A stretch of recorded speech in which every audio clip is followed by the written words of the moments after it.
Halo, perkenalkan nama saya Katarina Priska Seisale dengan NIM 2007020122. Saya dari Psikologi Universitas Nusa Cendana. Di sini saya akan menjelaskan teori implikasi belajar dari pelajaran psikologi pendidikan. Implikasi teori-teori belajar terbagi atas 4 bagian, yaitu implikasi teori belajar behavioristik, yang kedua implikasi teori belajar kognitif, yang ketiga implikasi teori belajar koneksionisme, dan yang keempat implikasi teori belajar humanistik. Berikut teori-teorinya. Yang pertama yaitu teori behaviorisme. Teori behaviorisme merupakan salah satu bidang kajian psikologi eksperimental yang kemudian diadopsi oleh dunia pendidikan. Menurut teori ini, belajar dipandang sebagai perubahan tingkah laku, di mana perubahan tersebut muncul sebagai respon terhadap berbagai stimulus yang datang dari luar diri subjek.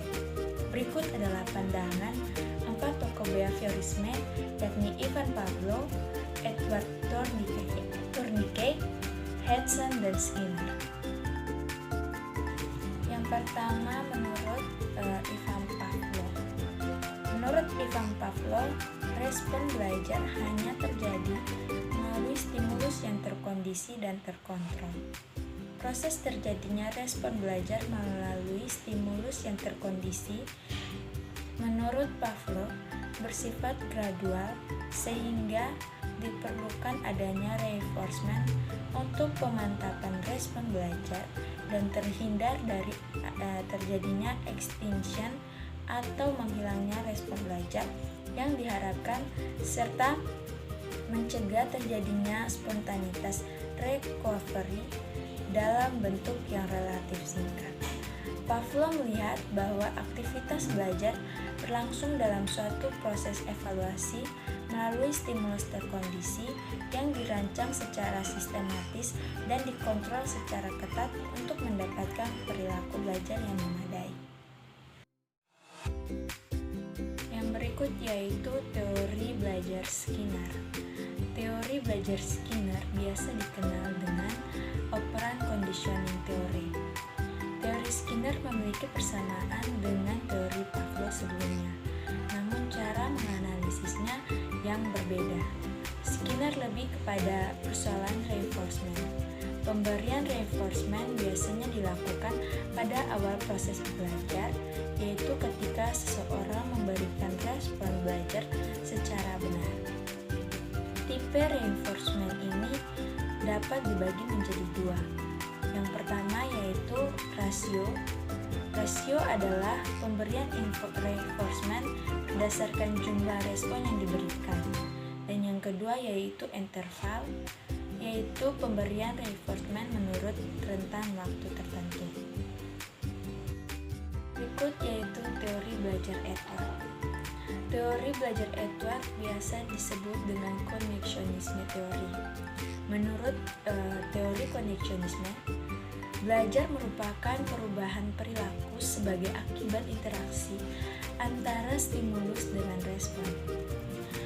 Bagi Tourniquet, perubahan perilaku belajar dapat terwujud perilaku yang konkret dan dapat diamati, yang biasa disebut observable behavioris, serta perilaku yang tidak dapat diamati yang biasa disebut hidden behavioris.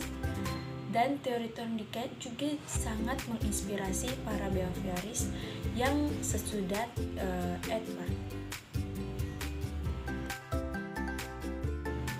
Yang berikut yaitu teori dari Watson. Watson adalah salah seorang behavioris yang datang sesudah Edward. Watson merupakan salah seorang yang terinspirasi dari teori Edward dan lebih menekankan pada perubahan tingkah laku belajar yang harus diamati, yang biasa disebut dengan observable behavior. Watson cenderung mengabaikan berbagai proses perubahan mental yang mungkin saja terjadi dalam belajar. Pengabaian Watson tersebut lebih didasarkan pada pertimbangan teknik pengukuran perilaku, sebab menurutnya proses perubahan mental yang tidak tampak menyebabkan adanya kesulitan untuk menentukan apakah seorang telah belajar atau belum. Yang berikut yaitu implikasi teori belajar dari kognitif. Teori belajar kognitif merupakan salah satu teori yang bertolak belakang dengan teori behaviorisme. Mengapa?